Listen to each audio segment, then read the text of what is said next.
Kaixo, ongi etorria, bi adibide ikusiko ditugu ulertzeko minusa kentzean zergatik den plus eta minus bider minus edo minus zati minus zergatik den plus. Orduan, lehenengo adibidea ulertzeko definitu beharko dugu zer den plus eta zer den minus. Ni baldin badut plus 300 edo plus 200, horrek esan nahi du adibidez karteran dudan dirua. Eta minus 300 edo minus 200 faktura, guri ematen digutena zerbait erosteagatik. Orduan, joaten bagera kalean goazela 300 eurokin eta ematen badigute 200 euro, argi da hori nola den, ezta? Izango ditzake 300 gehi 200. Hau da, 500 euro izango gintuzke. Orain, pentsatuko dugu bizikleta bat erostera goazela denda batea.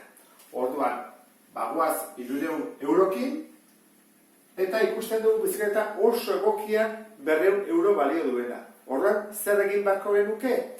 200 euro plus 200, ordaindu, kendu. Orduan, ni ditut 300 euro, eta ordaintzen dut 200 euro bizikleta horrengatik. Argi da, hori dela 300, ken 200. Eunekin gelditzen ezela. Ken plus, minus bezala da, kendu egiten digute plusa. Zer gertatzen da, denda horretan faktura ematen digutenean. Guk ditugu 300 euro, eta eman digute faktura bat. Zenbatekoa bizikletaren balioarena, 200 euro. Horra eman digute faktura 200ekoa. Guk dugu bizikleta eta faktura. Zer gertatzen da, faktura ordaintzen dugunean, izango dugula gutxiago. 300 ken fakturarena 100. Beraz, gehi minus baita era kentzea bezala. Azkeneko adibidea, ni baldin badut 300 euro eta banoa fakturarekin. Eman diatlako 200 euroko faktura bat. Orduan, banoa nire bizikleta, nire diruarekin eta fakturarekin. Banoa, ordaintzera noan momentu horretan ezagun bat etortzen da eta esaten dit. Ekarri zure faktura, nik ordainduko dut. Bai, zergatik, loteria tokatu zait. Nik ordainduko dut, diru asko dut. Orduan, ematen diozu faktura. Orduan, ematen badiozu, hau da, guri kendu egin digu. Gelditu geha faktura gabe, bizikleta bai, baina faktura beharentzako, nik ez, beretzako. Orduan gu ditugu 300 euro eta kendu digute faktura, minus 200. Baina zer gertatzen da, guk zer dugu orduan, gu ditugu 300 euro gehi bizikleta, 500 euro. Horregatik, ken minus denean plus bihurtzen da.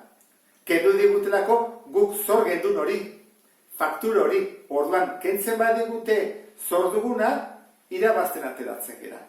Hori, batuketa eta kenketarekin. Orain, goazen ikustea, biderketa eta zatiketarekin nola egiten den. Biderketa eta zatiketetan ikurrak ondo ulertzeko igogailu bat erabiliko dugu. Baina ez edozen igogailu. Etxe eraikin luze bateko igogailua. Eta adibidez, igogailuei goruz doanean egiten ditu 2 pisu segunduko, oso azkar ez da, goruz. Eta beruz doanean jarriko dugu minus 2 pisu segunduko beruz. Eta igogailu batean, badakizu dagoela 0 edo B batzutan, eta gero dago plus bat, plus 2, plus 3, plus 4, goruz, pisua goruz, eta gero beruz, minus bat, minus 2, minus 3, segun zeba pisu. Etxe horrek goruz, goazen pentsatzea asko ditula, 40-50 pisu, eta beruz, beste 10 edo 20 pisu. Eta orduan, bigarren definizioa izango litzateke kronometroarena. Guk kronometro bat jarriko dugu martxan, zerotik pasatzen denean. Orduan, plus 3 zer esan nahi du adibidez? Pasa diren segunduak. Nik ematen dio kronometroari, eta 3. segunduan, plus 3, nun dagoen. Eta zer esan nahi du minus 3? Pasa baino lehenago, segunduak. Orduan, nik kronometroari eman baino 3 segundu lehenago non zegoen. Orduan, hau definituta goazen ikustea biderketak. Pentsa ezagun, igogailua goruz doala, orduan jarriko dugu plus bi, eta jakin nahi dugu 3 segundu pasa ondoren nun dagoen. Zango zateke? Plus 3. Igogailua hemen baldin badago, badoa, hemen. Ematen diot, segundu bat, 2 segundu, 3 segundu, plus 6. Argi dago, ezta? 2 bidar 3, 6. Goruz doa. Eta zer gertatzen da goruz goazenean